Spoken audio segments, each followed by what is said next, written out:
Guys মার সাথে prank video করতে গিয়ে আমি খেয়েছি মার হাতে প্রচুর মার। চলো পুরো ভিডিওটা দেখা যাক।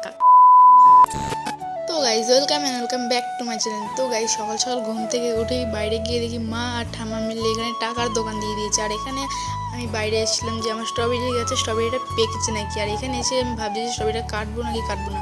ঠাম্মা বলছে পেকেছে, একবার বলছে পাকেনি। তারপর লাস্টে আমি কেটেই ফেলেছি গাইস স্ট্রবেরিটা। আর মাকে দেখাতে বললো যে হ্যাঁ পেকে গেছে।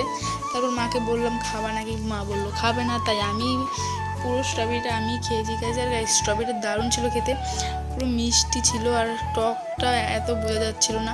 তারপর আমি আমার বান্ধবী মিলে চলে গেছিলাম পারুলেতে কিছু দরকারে, তাই বেশি ক্লিপও নিতে পারিনি।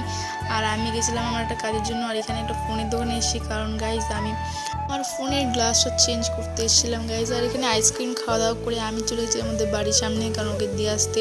আর ওদের বাড়িটা অনেক ভেতরে, তাই বেশি ভেতরে যাইনি, তাই রাস্তাতে ছেড়ে দিলাম।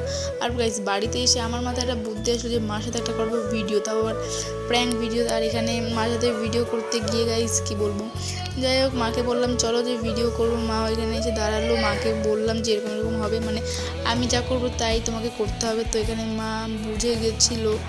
তারপর মাকে আমি টেনে টেনে আনলাম যে এমন কিছু হবে না। তারপর মাও আসলো। তারপর গাইজ এই সিনটা তোমরা দেখো। যাই হোক গাইজ এই সিনটা আমার দারুণ লেগেছে, হাসতে হাসতে পুরো পেট ব্যথা হয়ে গেছে গাইজ, কি বলবো, পুরো হাতে একদম মাও বুঝতেও পারিনি। আর এখানে আমি স্নান করতে যাব এখন, কারণ প্রচুর বেলা হয়ে গেছে। আর গাইজ এখন আমার স্নানও কমপ্লিট হয়ে গেছে। আর বিকেলবেলা আমি ব্লগটা আবার স্টার্ট করেছি, কারণ আমার কোনো মনেই ছিল যে আমি ব্লগ স্টার্ট করেছি, কোনো ব্লগ করছি। যাই হোক গাইজ এই ভিডিওটা এতটা দেখা হচ্ছে নেক্সট কোনো ভিডিওতে। Tata, bye bye.